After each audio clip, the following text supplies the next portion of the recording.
Welcome, welcome, welcome. Very excited to be here today. We are diving into rewriting screenplays. Woo! Hopefully people will find this soon, but I'm just going to dive on in because this video will live on our YouTube channel. So you'll be able to watch the replay, which is so exciting. And I'm really happy to have you here. Please say hello. The more we can have people in the comments, the more fun it is. So yay, love to see you guys showing up. It's so much fun. We haven't done this in a long time. It's fun to be back. So really happy to be here today. And this actually is totally impromptu. So we have a program called Right Now that just finished, and it's amazing. And hello, I see some of our Right Now members joining up right now. And it was an amazing experience as people finished their screenplays. It was really fantastic. And so we started talking about rewriting, and then decided to do a rewriting thing. And then I sent out an email because I just wanted to see kind of people's thoughts about rewriting. And I was just stunned by the responses. Like, so many people sent so many great responses. And then, so I picked a few to share today. And then also people were asking, because I said, I'll talk to you tomorrow about more of this, thinking I was just literally thought like, we'll have an email exchange. Like, I just thought I'm just going to email people a little bit more and see what happens. And then so many people like, where is it? And when is it? I was like, oh, okay, well, let's jump on. So here we are. Nice to see so many Right Now people here today. And so, so I just thought it's a very timely topic. Yes, it is. So I just thought we'd jump on today and talk about rewriting. And I thought I'd share some of the things that people said about their process. And then we got some really fun things like, I have so many great screenplay ideas. You would love my screenplay ideas, just like fun things about people writing and that kind of thing. And so really interesting stuff. And it really made me realize too, I hadn't really thought of this. It's so funny how I'm going to interrupt myself here for a moment because, we create programs based on the things that people ask for. So we started with how do you read and analyze screenplays? And that still is our main focus, is how do you read and analyze a screenplay? Because that really is the foundation to so many things in Hollywood. It really is. If you want to work in a career, in the industry, working on movies, being able to read and analyze screenplays is such an amazing skill to have. And so we definitely, that's what we mainly do. But as we do that, people started asking for, I want to write a screenplay, and now people want to rewrite a screenplay. And also I became a licensed coach and also a certified I became a certified coach first, and then I went and got licensed because I really felt like I wanted to have the tools and everything so that I could help people with all the other things. And so that whole coaching world has grown out of just people struggling with stuff and me wanting to help them. It's basically how it's rolled out. And now y'all are here, and I'm seeing so many lovely familiar names. And we've already had a few sessions today. So it's like we're doing this stuff. And so I thought I'd pop in and kind of share some of the things that people shared with me. And then also kind of go in and talk about rewriting a little bit. Because, and this is what I was going to say before I interrupted myself, I wanted to give you a little backstory, but now I forgot. Is the idea of being a reader and doing rewrites. So it dawned on me as I was having this email exchange, I was kind of thinking about people that write screenplays and, how do you rewrite your screenplay? But then I thought, as a reader, we often are helping people rewrite screenplays. And it's like, that puts a whole new perspective on it in terms of if you're a reader and you go to the next level and you're helping someone rewrite. So it can happen if you're working with producers. Often you'll develop relationships with the producers and you kind of work in development where you're not exactly a development exec, or maybe you do. Maybe you move into actually being a development exec whose job it is to develop the screenplay, right? They follow every draft, and the story editor as well. They keep track of what draft we're on and that kind of thing. And so as a reader, you can work with producers, helping them rewrite the next draft of something that you've covered. And then also as working with writers, of course, if you're working with a writer and they love your coverage, and I have done this, probably thousands. I was going to say hundreds, but it's actually thousands of times where I've started with someone and I've covered their script, and then they've asked me, to rewrite it, to help them rewrite it, or just rewrite it myself. And so this is not an unusual process. So I started thinking about, what do I do when we do that? All of our programs are kind of based on the experience I've had in my career and, what I've seen other people doing and all of that. But what was really fabulous is so many of you wrote back your process. And so let me share some of the responses that we got here. So I don't see, let me see if I see you here with me today. Hold on, let me see. Well, that I can see. Yeah, I can only see if you comment. So I don't know if you're here, and I'm not sure how to pronounce your name. I'm sorry if it's Aleda or it's a beautiful name.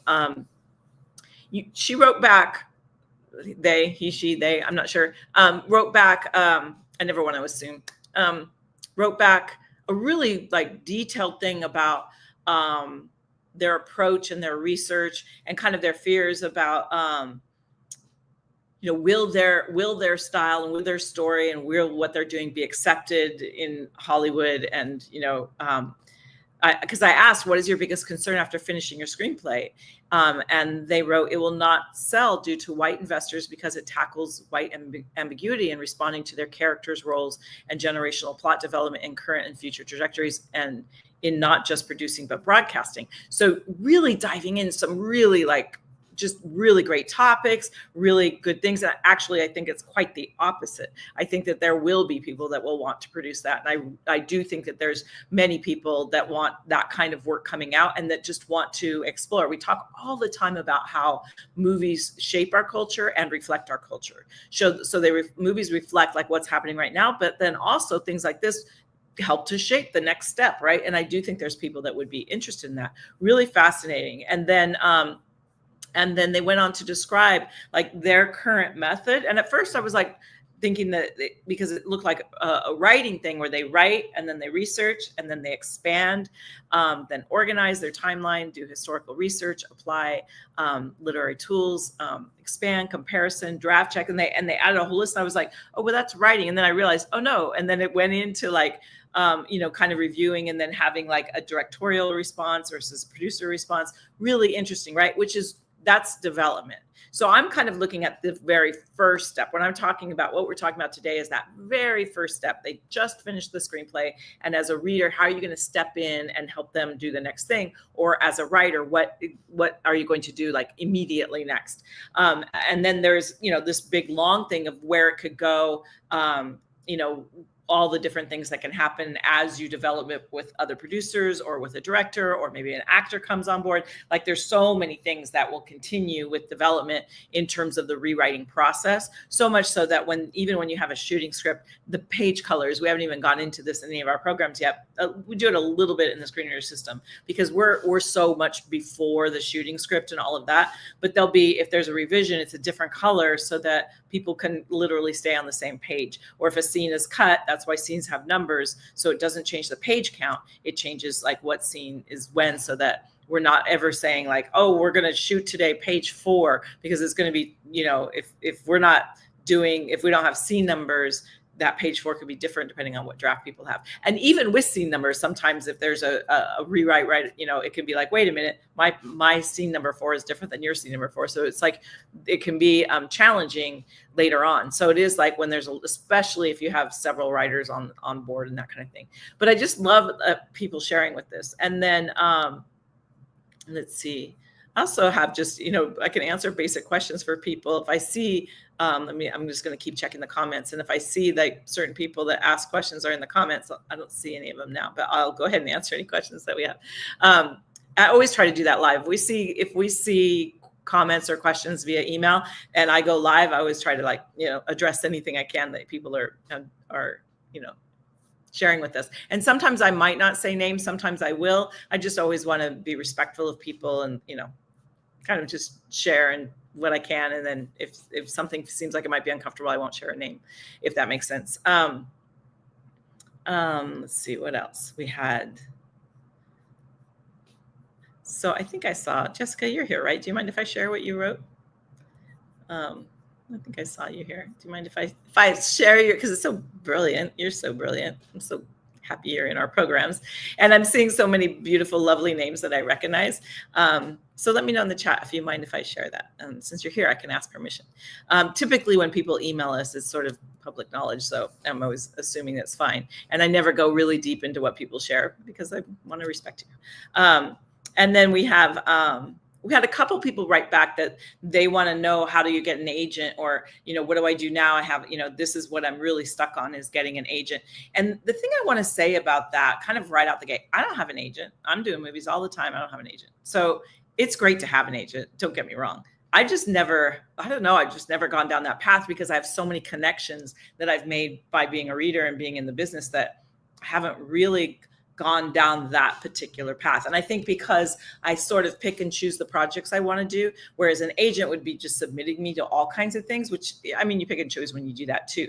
But the agent isn't necessarily the end all be all answer. It's definitely useful and can help. But it's like you want to be a partnership with that agent. It's not like you get your screenplay, you finish your screenplay, you give it to the agent, and then you just call the agent all the time. Hey, why aren't you getting me work? Where's it for actors too? Same thing when you have an agent. It's not about you just pushing your agent to find you work. It's about you also being out there. So then you can call the agent and go, hey, I just met so-and-so. They're interested, in taking a look. Can you send it over to them? So it's a partnership. So if it's just that you're, finishing your screenplay and you just want to give it to an agent with the idea that then you're done and you're going to move on to the next thing. Yeah, you want to make sure that you're also in some kind of relationship. The harder you work, the harder they'll work. And keep writing, because any agent, if you have your one script and you give it to the agent, lawyer, manager, producer, anyone that you meet with, is their first question typically, or one of the first, is going to be, what else do you have? What else are you writing? What are you working on? They want to know that you're writing, because there are so many people that are doing that. You don't want to be the one guy that's got like one screenplay. This is what you're putting your whole ticket on. It's like you're a writer. And if you're here in our programs, you're a writer. So that's just such a superpower. You want to make sure that you double down on your superpower writing. Oh, please do. So sweet. She's saying, please do share. Okay, I would love to share. I think I will. Let me find it. There we go. And I love this so much. She says, as a writer, I usually have to step away and take a break to detach from it, which is a very smart move. When I'm stuck and stewing in the problems, it's harder for me to see solutions, particularly with my own work. However, that's because I have the luxury of time to step away from it. I definitely love to hear more approaches to move forward more quickly. Absolutely. And we'll talk about that. Something else I go to before a rewrite is to go to an earlier development document or create them if I haven't, specifically character development profiles and a beat-by-beat outline.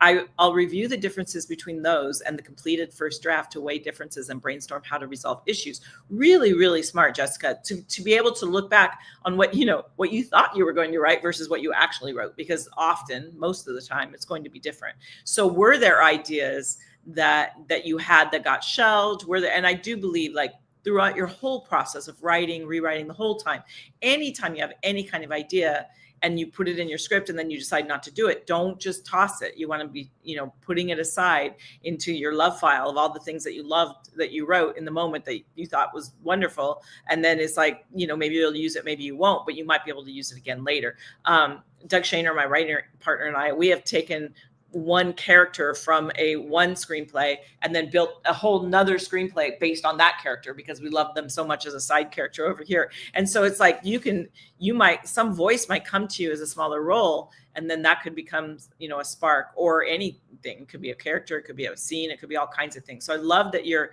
going back to that original draft or the original idea, even your outline, your treatment, like whatever you started with, or even, whatever your scribbles on the back of an envelope, to see, like, were there gems in there that maybe now do fit, or, could they be, the next thing or whatever. As a reader, I love tackling rewrites. That's fantastic. You'd be great at this, actually. It's so nice when I have our program members here, because I can kind of we can talk kind of more just, straight ahead. Because of just all of the experience that you have and all the things you're doing. And I think you're going to graduate soon, which is fantastic. But being able to, it's a different thing from writing coverage and giving that initial thing of what works and doesn't work in a screenplay, is a much different thing than diving in and tackling a rewrite with someone. She says, I prefer to start with the character issues and see which story points and scenes change based on the rewritten character's truth. So good. It's a lot easier for me to explore possible solutions to story and character problems when I'm less emotionally attached to the script. Really great. Oh, so you're less emotionally attached if you're working with, it's not your script. I think that I think that that's true. And it's really interesting because it can be it's an interesting walk when you write scripts and you also are, helping other people write their screenplays. Some people in development aren't actual writers. They're coming from, actually many of them are coming from either a marketing background or a production background, or they're wanting to get it up on the screen. So they understand story, of course, and they're getting the script ready, but they don't actually write themselves. And so it's a much different approach than someone typically, at least in my experience, when I would work in a development room, the people that don't write screenplays on their own had a different approach in general than the people that do. And that just was kind of across the board, just what I saw. It's a nuance, but there's definitely a difference. And I love that you're aware of it too, so you can jump back and forth. And then I can't wait to see what you have to share. Thank you for all you do. I love it so much. Thank you for diving in, responding. It really does make a big difference. And so you see how she immediately, Jessica has her own way of doing it, but I think really some really great, gems in there about how she goes about it, right? And then feel free to put in the chat if you guys have things, and I'll be happy to share them. Heather's saying, I rely heavily on my scene idea graveyard documents. Yeah, it's so interesting because I know a lot of people call them graveyard documents. I'm like trying to come up, I call it the love file. So those of you that work with me know, I'm always trying to spin it in a way that it's always heart-centered and always from a place of we're enjoying the journey along the way. And so graveyard, and I never kill my babies. I never use that kind of language. I love it so much, even though I know that a lot of people use that language. But your screenplay, and as I say, the kill my baby thing, your screenplay is not a baby. People say, oh, I'm going to protect my child, my baby. No, it can be ripped apart. It can be pulled. We can we can take it, the head of it off, whatever. I'm being really gross now, but it's the haunt girl in me comes out, but it's we can do whatever we want to this screenplay. And when we get real precious with it and we hold on to it and act like, oh no, it's, I'm not going to do that with my work, this will really prevent you from moving forward. When it comes down to rewriting, we want to be able to just rip the thing apart. Now, that said, we might rip it apart and put it right back together again the way that it was, or at least very similar. But the willingness to let it go. As a writer, it's really important that you develop that skill. It's a total skill, by the way. It's not typically something that comes naturally. It's actually very difficult to be able to step back. And the thing is if you're a reader, you're going to develop that skill to such a core that you won't even realize it. It has helped me so much as a writer. And I told this story inside of our program recently about how I'm currently working on an animated rock opera. And so I started I met the composer of this rock opera as a reader, helping him with the project years later. He invited me to write this with him and then produce it. So we're producing and writing it together. And then there's a third writer that is the illustrator of the piece, who's coming up with story ideas. And then Adam and I write, literally go back and forth and write the script.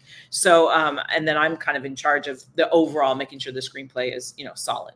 So right now I'm writing on my own with all of the tools and all of the ideas that I've gotten from everybody else as well.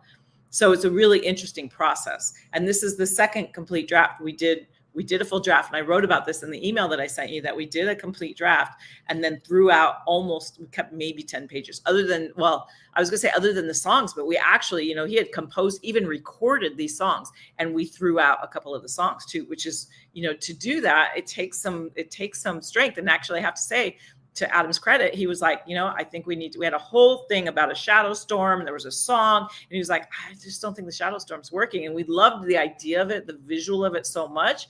But when we realized, and he was the one that was like, I think, and all of us were like, at the time, because it just felt like it was such a integral part of what we had seen before. And we'd even had been pitching this and talked about it. It's been a big part of the story, and it's no longer there anymore. And it's so much better now because of it. So it's now it's not this outside force. It's like the villain and stuff is internal, and it makes the story more contained. It makes the stakes higher. It's so much better.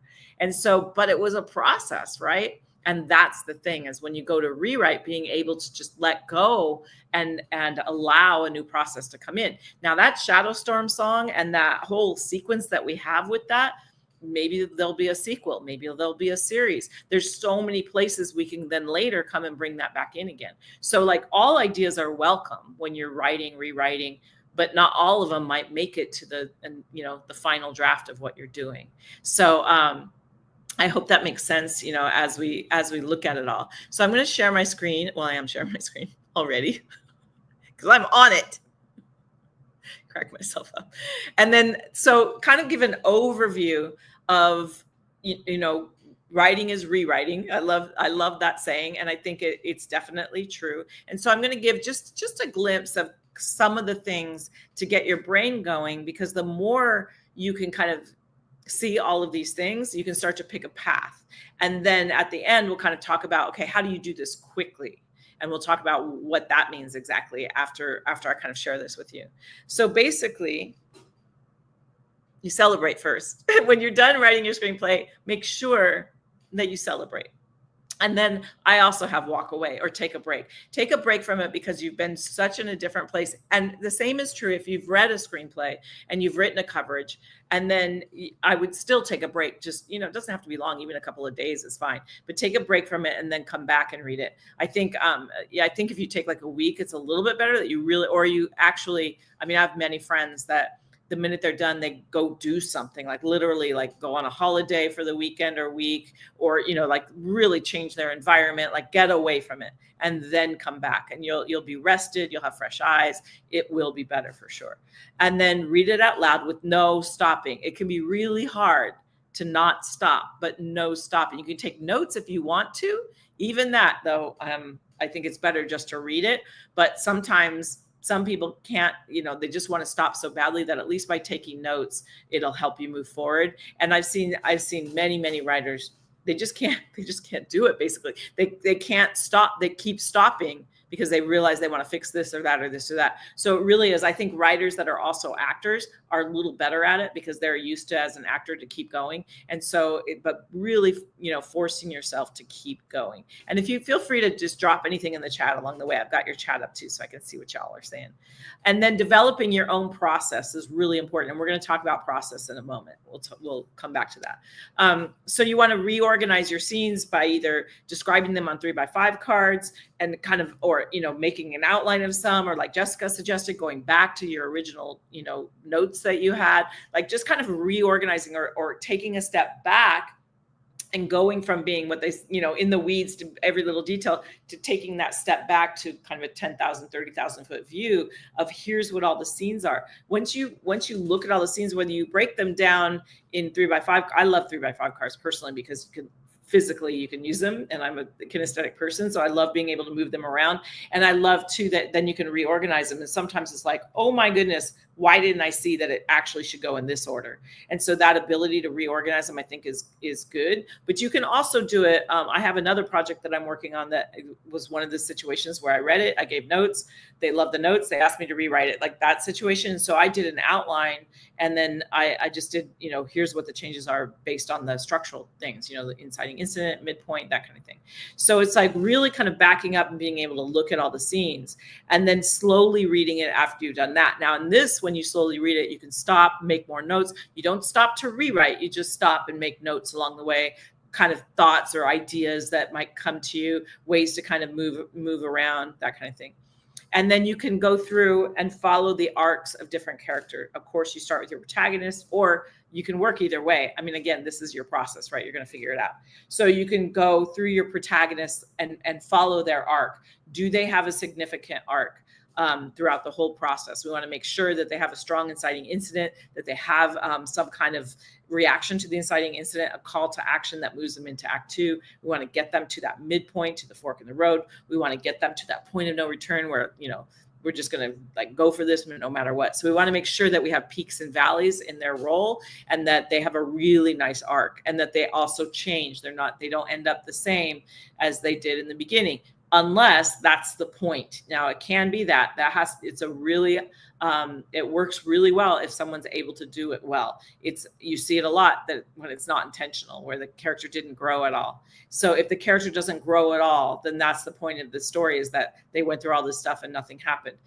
People usually don't resonate with that very well. They want to see, I think most people are creatures of growth, and they want to reach for things, and they want, change. Even if we don't like change, we still, we want to reach for that bigger thing.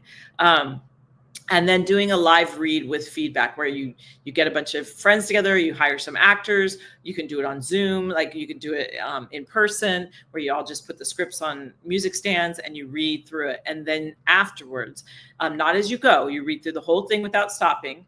And then afterwards you have like a party, some pizza, whatever. And you get, you can invite people to this or not. You can do it just like a table read with just the actors or anyone that's involved in the project. Or one of the things that I love to do is we would go to senior centers, and we would do it as a thing for, seniors to listen, and they would listen to the read, and we'd perform sort of, with this script, and we'd read through the screenplay, and then they would give us their feedback, and they'll be very, very honest. And they're also really knowledgeable, usually seniors, on all kinds of different things. And so some of them might even have a background in whatever you're writing about. It's not unusual. And so being able to get their feedback was really interesting. Or they fell asleep, which is also feedback. And then you also have your actors that will tell you, did this role, like what didn't feel right, what wasn't authentic, what did they think they might want to do? There's a whole list of questions you can give to the actors, and you have them answer, like, what do they think about this thing, so that you can really get, are these characters authentic and working well together? And then there's a really great thing known as sequence, proposition, plot. It's an amazing exercise. We did it inside of our Right Now program, but I mean, it's one of my favorites, to be able to reverse engineer your script. And all you're doing, kind of in a nutshell, is you're making sure that every scene causes the next scene. And not just like, it's not like, it's not just like it goes into the next scene and has this cute transition. No, there's like something that makes this scene cause something else to happen. And if a scene doesn't cause something, then it might not be necessary. If not, something has to happen in every scene, whether it's a transition of some kind, whether we get new information, like something has to happen. If everything at the beginning of the scene is the same at the end of the scene, then the scene might not be necessary. And I recently read just a brilliant screenplay by an iconic storyboard artist, and he wrote the script. And when I gave him notes, I was like, oh, there's the one scene, I love it so much. He goes, oh, I know exactly what you're going to say. And he's like, everybody says that. They love, it's hilarious. One of the funniest scenes in the whole movie, but nothing happens. Like, it's just there for comedy, which is not necessarily bad, but nothing, it doesn't move. Like, everybody's exactly the same at the beginning and the end of that scene. It's just really funny. And he's like, I know. And so he did, I think he ended up cutting it. I'm not exactly sure, but it was one of those things where I was like, I really love it though, but I don't think it's really necessary. So it's like, sometimes that can be the case too, right? So that can really, help you kind of figure out what stays and what leaves. And then also, one of the things we saw quite a bit inside of our Right Now program is scenes where people are saying hello a lot, introducing themselves in the beginning, and then saying goodbye in the end of the scenes. How can we cut those beginnings and endings off to get to the meat of the scene faster? And then looking at the screenplay from a reader's point of view, I absolutely love this picture. When I found this picture, I was like, it so encompasses what it's like to be a reader. You're sitting in your little comfy chair and you're looking out the window. It's so great. So a reader's point of view is going to be a little bit different as you're starting with a rewrite.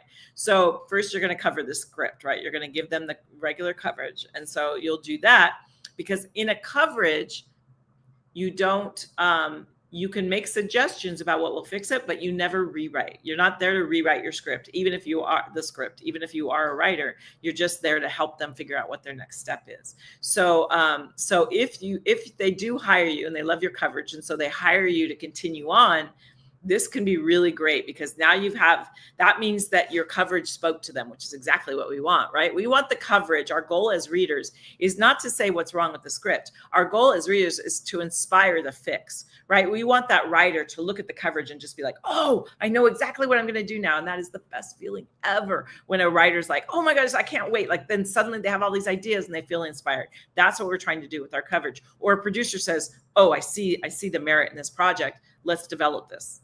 So then if a writer comes back to you and says, hey, can we discuss the notes? I mean, that's fantastic. If you can sit down with the writer and go, okay, here's what I was thinking, here's why I wrote that, and you can go back and forth. And I think now, in the age of AI, there are coverage, there are AI programs that will cover a script. And, they're taking a script and it's taking it from all the data it knows from all the screenplays that have been entered that have won Oscars. It's comparing to that. There's a little bit of a thing missing there. It's called a heart, but it's called that human experience, right?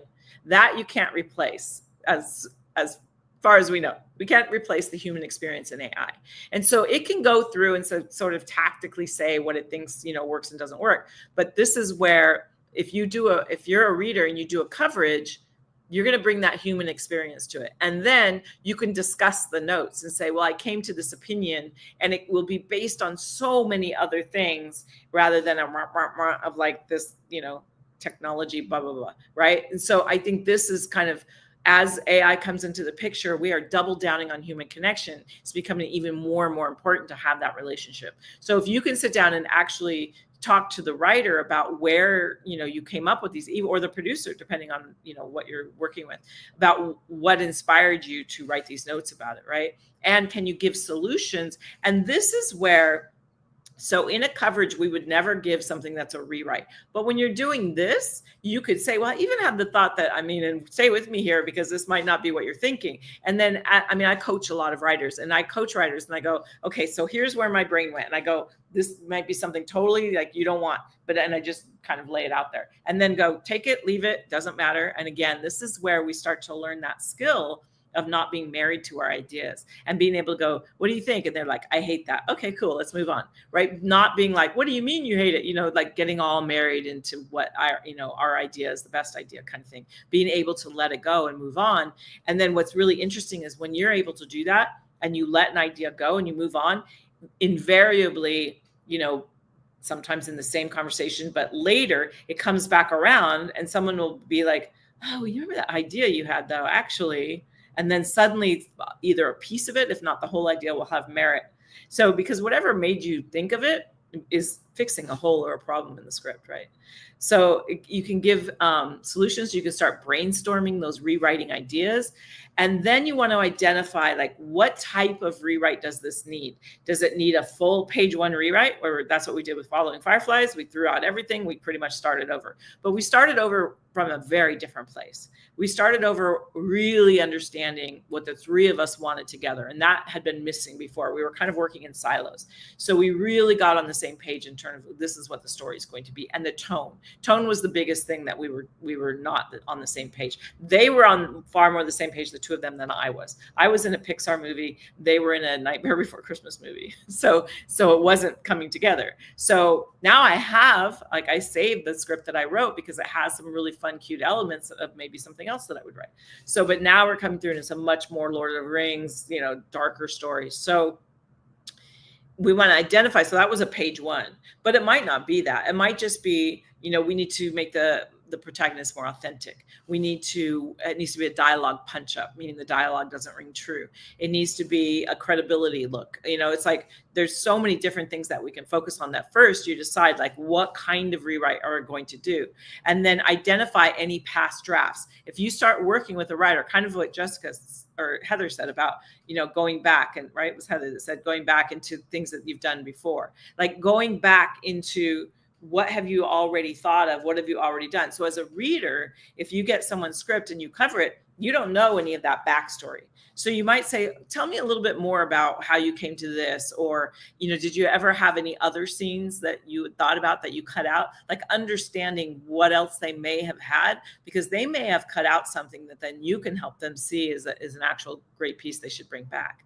And then you're going to create an outline together and identify the structural elements. So like really that you're both on the same page, that this is the inciting incident, this is the midpoint, like really knowing all of the beats together of what it is that is happening. And then you can list the potential changes that you're doing in each of those beats. So that's a really easy way to just kind of sort it out, which is what I've done with the person that hired me to rewrite his screenplay. So it was really awesome actually, because he said, I gave him the coverage. We went over the notes. He asked me if I could write it. And I said, okay, well, let me give you the outline first. I gave him the outline, all the changes. And I was like, tell me what you love and don't love. And he goes, I love all of it.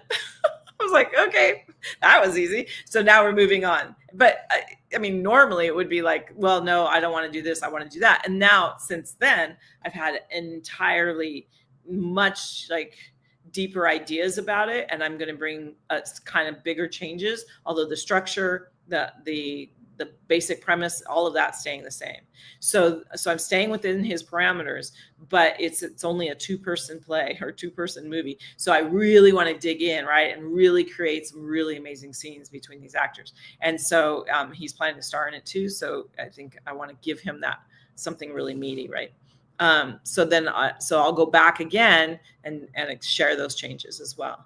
And then make sure that you set a schedule. This is where things can really get awry, is when you don't have a schedule, you're not holding each other accountable, things can, go south. Or if you don't want to set a schedule, so like with Following Fireflies, we haven't had a really solid schedule because all 3 of us are, insanely busy. The illustrator got married while we were like, we've had all these life changes, things. And so we've just been really patient with each other, but communication is key. We communicate and the progress along the way. So everyone knows what's going on. And then every once in a while we get together, we have some brainstorming sessions, or if I'm writing and I get stuck, I'll bring us together. And so it's been a process, and it's taking a lot longer than it normally would have because we also have these lives. And then meanwhile, we're also developing a couple other projects and meeting with people. So it can go in a lot of ways, but it's like, that communication is key. You want to make sure if you're working as a reader with a rewrite with someone that you communicate deliverability dates. And this is where, as a reader, if you're someone who likes coaching, if your writer has a hard time staying on task, this is where you can really help them. You can be an accountability buddy. You can show up on Zoom together and just write together. They can work on the script that you guys, so that way you're there for them. If they have like, hey, I'm thinking of doing this, they're doing the writing, it's their script, and you're just there to help them, but you're working on something else, but you're doing it together. It's a really great way to kind of stay on track.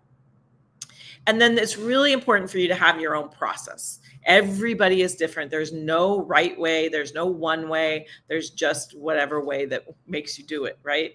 That is the one thing that all Oscar winners have in common, is they sit down and they write. So they make it happen. So identifying that deadline, creating the schedule, scheduling that live read, or having the accountability sessions that I just talked about. If you schedule a live read and you start getting actors involved and inviting people, that will give you the ticking clock if you need it to get it done. You want to make sure you track changes along the way. You also want to make sure that you save the drafts. I think one of the easiest ways, if you track changes so that you have a naming device when you save your drafts. So if you save your drafts, I mean, our naming device is really simple. I have 2 other different projects where I'm working with different writers, is that we put the date and then our initials, and that's it. Like, but then we know, okay, this was the draft. Sometimes you might want to, if the screenplay is done and you're rewriting, so this is kind of as we're writing, we do this. Once you're rewriting, you can also put like a word or 2 that reminds you, like dialogue draft, or, this is what we fixed in this particular draft. You can do that, like whatever you want. Just make sure that you have a naming device and that you're not just saving the one draft all the time. You want to keep multiple drafts so that you have all the versions. I can't even tell you, it almost always, it's like, well, where's the version that blah, blah, blah. And this is what a story editor does, is they keep track of all those versions. The story editor will go, oh, that's version, sometimes they do it by, it even says V1.1, 1.2, and they'll be like, oh, that's version 2.5. Like they'll know because they have the notes from it. So you want to be as clear as you possibly can, especially once you start working with others. By yourself is not quite as important, although I do think it's helpful. The more you can identify which draft is which. And so you want to make sure that you have some kind of naming device and some kind of ways to save different drafts, because, we're moody. No, I'm kidding. But writers, there are times when we write the scene and it just feels like this is the best scene ever. And then we come back 2 days later and we're like, what was I thinking? Or we write something and then we go, this is terrible. And we put it, into the love pile. And it's like, okay. And then we come back and go, wait. I do want to put that in. So you want to have some way to track all of that and save those discarded scenes for sure. And then read those changes out loud. So kind of when I work with a writing partner, we often start each session by reading. We read together. We take turns reading. One person does different parts or whatever. And we read the script all the way up to wherever we are. And then we start. And then when you do that, though, The challenge is to not rewrite as you go and to not continuously rewrite act one. And so don't rewrite act one a million times. Like, force yourself to keep going. Especially when you're first writing a screenplay, you want to make sure that you write that screen. But the same is true when you're doing a rewrite. This is why the outline makes sense, the 3x5 cards, whatever you can do to keep yourself on track so that you're not just constantly rewriting act one. And you'll see this as readers. When you go out and you read a bunch of screenplays, you'll see that act one is solid and then it all falls apart. Or the first half is solid. And it's because of that. It's because people come in and they rewrite and they rewrite and they rewrite and they rewrite and then they hurry up and finish the rest. And so this is a super common problem in scripts, is that the ending just does not match the beginning. So this is why resist that urge if you can and keep going through the whole script. And then give yourself rewards along the way. Enjoy the journey. This is the fun part. Like, I'm almost like, I don't want to finish following fireflies. That's hard. Finish following fireflies, because then I'm not writing it anymore. I'm having so much fun on the journey, but you want that kind of, rewards along the way, sharing. Like, I just send them little text messages to my writing partner and be like, oh, now we just got captured. Like whatever, like I just kind of give them updates of what's happening in the story so that, they see where I am. And then also it gets us excited. So definitely. Yeah, I love it. Note to self, save each writing sequence under a different name. Yeah, so that you know which draft this is. It'll make your life so much easier later when you're not like, and I'm still like, there's times when I'm not great at that, where I'm constantly looking for, where's the draft that had that blah, blah, blah. It's like, if you can come up with a naming device, yeah, for sure. That makes it so much easier. I actually usually will do it from, always have the date in there, and I just have an instinctual thing when things happen. I can always, if I can remember when the thing happened, then I can remember which draft it is. Kind of weird, but that's just my own process. I can go like, oh, I know that it was, November because it was when I was in Austin, or I travel a lot, or I know that it was this time because this is what was happening in my life. And then I'll go back and find the draft that matches that date. It's not the greatest system, but it works for me. So you want to make sure you reward yourself along the way, and then try these different techniques. Try 3x5 cards, try outlines, like try the different things, and you'll find some of it just does not feel right. And that's okay. You don't have to do it the way anyone else does it. You are your own person. You're a grown adult. You can do it however you want. So this is how you kind of put it together. Now, a lot of people, and this whole video is called, how do you do a rewrite quickly? Define quickly. I don't know that there's I was about to say, I don't know that there's a huge benefit in doing it quickly. I understand the desire to want to do it quickly. Again, I like enjoying the process, but really it will go quickly if you, basically it's the setting the schedule part is the biggest thing of like making sure that you set that schedule. Even if you just work 15 minutes a day, I mean, it sounds silly, but you would be amazed. It's the consistency. That's how you do it quickly. It's just by doing a consistent time, working on a consistent level on what you're doing with a rewrite. Now, when you're writing, sometimes writing's a little different because, you're waiting for inspiration, or there might be days where, nothing's coming, or that kind of thing. And so there's all kinds of tools and tricks that you can do. Nowadays with ChatGPT and some of the AI tools that are out there, you can put your idea into that and then just to get yourself sparked. So there really is no more writer's block if you use AI in that way. It can really help you figure out, what you want to do next when you see it, because you'll immediately either go, oh, well, I don't want to do that. That's terrible. But either way, it's going to spark you to do something, right? So AI can be a great tool for that. As long as you come back, AI is not great at writing screenplays. And even when it does kind of get some things that are sort of unique, again, that's not you. You want it to come from your voice, your heart. Or if you're a reader working with someone, you are inspiring them to find their voice. And sometimes people will say to me, oh, you must read a lot of bad screenplays, or, oh, isn't it terrible that you read so many knockoffs? And it always makes me cringe when someone calls a screenplay a knockoff, because there's no screenplay that's a knockoff to me. It's like, you'll see a lot of young writers that emulate, Quentin Tarantino or Aaron Sorkin, or, they'll emulate someone and try to capture their style. And so people call that a knockoff. They're copying but what that is really is that the person has found a way in. So it's like, okay, great. They found a way into the thing. but what is their story? They sat down, and anyone that sits down and finishes a screenplay deserves all our love and respect in the world, because it's not an easy thing to do. And there's millions, literally millions of people that say they want to do it, but don't ever do it. So if you're someone that's actually done it, or is even halfway through, like, I'm just going to love you all day long. Kudos to you. And we're going to read every page of that screenplay, and we're going to find out, why are you writing this? What is inspiring you to write it? And ask yourself that too, as you write your script, like, why do I want to tell this story? And what do I want to get from it?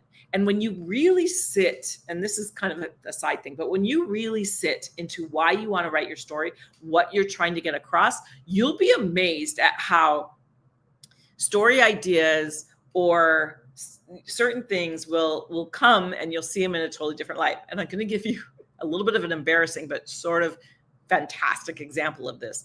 And that is one of my guilty pleasures is sometimes watching the show, the Nanny, the one with Super Nanny. I don't know where Joe comes in and helps families. I just think that show is fascinating. Watching her come in as a nanny, not Nanny with Fran Drescher, the sitcom, but the nanny where she comes and she helps people. And the other day, I've been writing a scene with one of my characters, and keep in mind, I'm writing a scene with an animated giraffe. So we're not talking about, I'm not writing a scene with, about a family, but I am, because this animated giraffe is going through some things. And she was talking to a teenager on the nanny. And I was like, well, there he is. I immediately saw the angst that this giraffe is going through my story in this story. And I was like, oh, I'm totally going to use that. Like, it was like, oh, that struggle that was happening in this show. I just love shows that are, relationship based. I'm a coach. I love it all. And so I definitely am using that with what he's going through. So if I haven't been open to ideas to what I'm working on right now, I might not have seen it that way. You'll start to see in so many weird things. You'll start to see like, oh, that's actually, if I did that twist or this twist, like, open yourself up to those ideas. Really, really fun. So the way to do things quickly is in my opinion, from what I've experienced, is really that organizational piece, is to get a focus going, create the process that you want. And once you have your process and you know that you want to do a 3x5 card, then to an outline, then to like the one that I laid out early on, where I'm not sure how they pronounce their name. Let me go back to it a little bit. Aleda maybe has a beautiful process, like very laid out. And so when you have that, you can go through it much faster, right? Because you can look and go, okay, here, oh, now we're doing this. Oh, now we're doing that. It gives you that kind of tactical way of approaching it. And that, to me, is where you get the quickly part, is by developing a system and a process. This is true for anything. When you have a system for something, the next time you do it, it's so much easier. So, for example, when we finished that first draft of Following Fireflies, I created a tool that was like, it outlined every scene and every possible thing that might be in that scene, so that we could decide ahead of time what we wanted in each scene, so that we'd have a system. This is why we developed the screen reader system, right? I'm big on systems. When you have a way that you can repeat what you do, it just makes everything so much easier and so much faster. I mean, really, it makes things easier, but really it's the speed of implementation that changes when you have a system. When you know that you're going to go straight to, after you finish the screenplay or after you do the coverage for someone, we're all going to walk away for a minute. We're going to come back. We're going to start and figure out what kind of draft it is. We're going to make that outline. We're going to set our schedule. And we're going to get to work. It really is about that. And then, as in always, whenever you guys are in any of my programs, it's all about your mind and helping yourself show up, really showing up for yourself. I mean, you're here right now, so you're already doing the work, right? So showing up for yourself, having your own back. And this is why I love writing with partners. It helps a lot, because they help each other show up. But even if you're writing something on your own, you are your own partner. We talk a lot in our programs about these kinds of things, because to me, this is the key to all of it. This is what I see Oscar winners struggle with just as much as I see regular people struggle with, and that is the mindset. Although someone that's at the level of winning Oscars, they have a bit of this worked out, right? They do show up and they get things done. They have that persistence, or they would never get to that level. It's persistence, it's consistency, it's commitment. These are the things that matter. You'll figure out all the rest, but the things that make you show up, that system that you create, that's what will give you speed. in anything that you do. So I hope this makes sense. How many times do you rewrite your outline? As many times as it takes. So, I mean, I don't mean to be flippant, but it's like typically I want to say like on the bigger picture, just the one time. Sometimes some writers don't use an outline when they're first starting out. They don't use an outline, when they're first writing their screenplay. I actually do now, mostly because I write with partners. And so it's much easier if you have an outline to write a screenplay together, with someone. But even by myself now, I've realized same thing, that when I have the system and I plug everything into the outline, oh my goodness, it makes it so much faster. And I resisted that for a really long time because I thought it was going to limit my flow. This is how my brain has grown over the years, because I put that is really a way to say I'm going to stop myself from actually getting it done. But it's like when you have that thing to follow, it doesn't limit your flow. It actually, to me, enhances it, because it gives you the next thing that you have to think about and the next thing to think about. And I think as I, grew as a writer, as an artist, and as I just simply became more busy, I didn't have time for all the flowy stuff. It was like, I got to get this thing done. And once you start having deadlines and that kind of thing, it's like you have to learn how to manage your creativity in a way that is systematic, but still allows for the creativity. And I think the more you put the systems in place, the more you can lean on that, and then you can relax and have creativity on top of that. So I would say, if you have that initial draft as you're writing your screenplay, typically it's really one outline. It can be more than one if you're going to do a dialogue rewrite, and then you might want to do an outline for a protagonist look. You might want to do that. But in general, like I only have one outline for the rewrite that I'm doing for the person that hired me. And it's like that one outline, I don't see myself going back and writing another outline. Instead, kind of what the next level would be is that you're still sticking with the same outline, unless structurally the story is still not working. But typically, once you start working on that outline again, the second time, those problems you'll start to solve those problems. And typically, I haven't had to go back to another outline. The only time you do that is when you get into a new situation where you have a director or you have someone else. We're now, collaborating as a team, and then we might go back to a new outline. But in general, I would think only the one time. I'll be curious to see, because we're going to watch you finish your screenplay, and then let's see what happens. Because you should be done with your screenplay. I'm challenging you to be done with your screenplay before rewrite starts, because I know you're already in there. Knowing when to stop rewriting is definitely a challenge, for sure. It can be, when is it done? That's a very good question. And that can be at some point. A lot of the times people will not finish their screenplay because they're afraid to give it to someone. And this is so common. And I can't even tell you, like, it just was heartbreaking and so frustrating as a coach when I would take pitches. So I would go to Pitch Fest trying to help as many writers as I can. I'm reading for all these different companies. So I'm taking pitches from all these writers, and I'm like, okay, and I'm trying to figure out, where is this script good for wherever I'm reading? And for the most, I would ask for a lot of scripts. I probably more than most people, because, I so badly wanted to give people a chance. And then later I started asking for even more when I realized that most people, so they paid to pitch their screenplay to several different people. I'm one of them. They pitch it to me. I say, this is really interesting. Can you send it to me? Here's my info, blah, blah, blah. Send it to me. And I'd get like 1 out of 100. Or I would get lots of emails about, I'm just going to do one more pass. I'm just going to do a couple more rewrites. I'm just going to take another look at it, and then I'll send it to you. And then I never hear from them again. And it's not on me to follow up with them. Like, they have to show that they're going to do it. So I'd be like, you just let me know. That would be the end of that. And so people wouldn't show up. And that can really hurt you. It's much better, well, A, before you even pitch it, B, know that you'd be willing to give it to someone. So you can go through. So we've been pitching Fireflies, and it hasn't been done yet, but we're maintaining relationships in other ways. And so it's all fine. And it's like, we can come back to that at any point. And we have so many people on board now that it's all fine. So you can do that for sure. But we're also seasoned and written things and stuff. So it's a little different. But if you're like trying to pitch your first screenplay, or your second or third, or you've never had anything done, then it is about really making sure that you have something that you can actually give them. And if you do want to do another pass, you can do that. Just follow up. Just actually do it. And that was really interesting. So it can be that it never quite feels done, but at some point you have to let it go. It feels like if you're a parent, when are you ever done parenting? I keep thinking my son is 25. We should be good.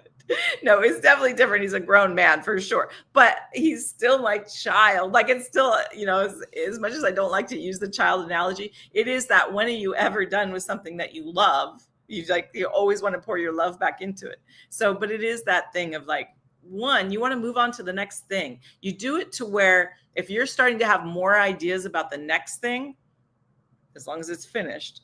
If you're having that idea in the middle, that's a different topic. But if it's done and you start having ideas about the next thing, then it's pretty well set and you can go ahead and start figuring out how to give it to someone. And this is where a reader comes in. If it doesn't feel quite ready and you don't know if you're done, get another read on it. And you'll see and watch the comments change and you'll see as they improve. And then pretty soon that can help you decide when you're done enough that you want to start submitting it. I love it. Can we be candid? You can't copyright an idea. Yes. Yes, we can. As a matter of fact, I'm not sure where that's coming from.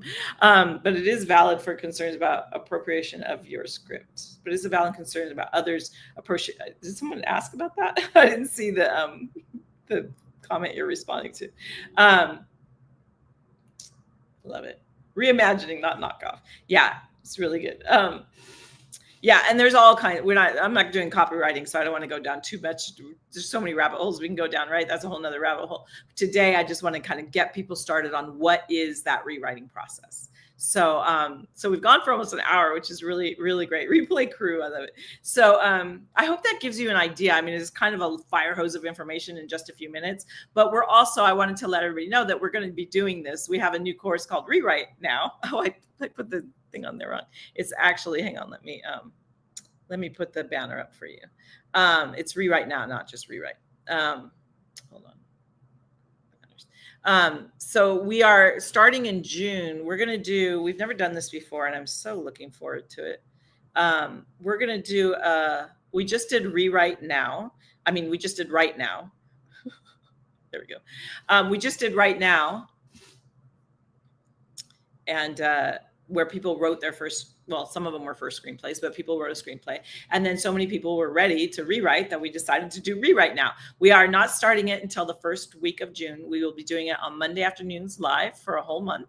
And so we'll be meeting each month doing Rewrite Now. If you're someone who was in Right Now, email us because you get a discount code. As we build this course, it will be $997, but we're doing it half price for anybody that wants to join. It's $497. And so you can just go to Rewrite Now. You can see more information about how it works. It's basically pretty straight ahead. We're just going to meet live together for every Monday in June.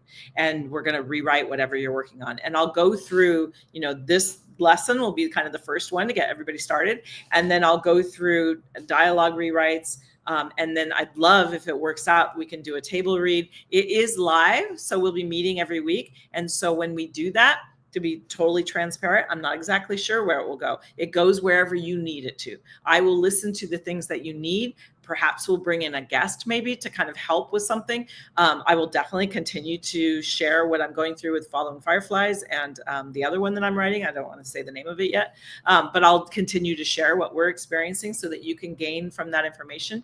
And then I'll send you out an email. I'm going to send you out a couple more emails about rewriting too, just to tell you more stories and kind of inspire you, whether you join me or not, to rewrite your screenplay, or as readers to consider being someone that would help someone rewrite your screenplay. I want to continue the conversation. This has been so much fun.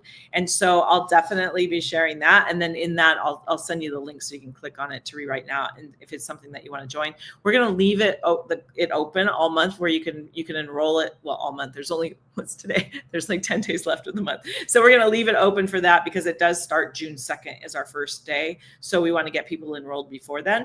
So if you have something that you want to rewrite, definitely you want to come in. Or if you're thinking about as a reader that you might want to go straight into helping people rewrite, this might be a different thing for you to do. It's separate from our other courses because we don't really dive into rewriting. We are talking about, it's a lot just to do coverage, which is what we do in our screen reader programs. This is a more specific kind of development of like helping someone rewrite something. It's been really eye-opening to talk about it from a reader's perspective. We talk about everything from a reader's perspective, but this particular, like how do you rewrite a script as a reader? It's really interesting. So good. I'm glad it was enjoyable. Thanks, Heather. It's fantastic as always. It's always fantastic to be with you all the time. It's like, I love, like, and I've got to be honest, like as we did that, I'm like, okay, because I haven't taught how to do this from, teaching someone else how to do this. I've done it myself many times. I've coached probably thousands of writers through it.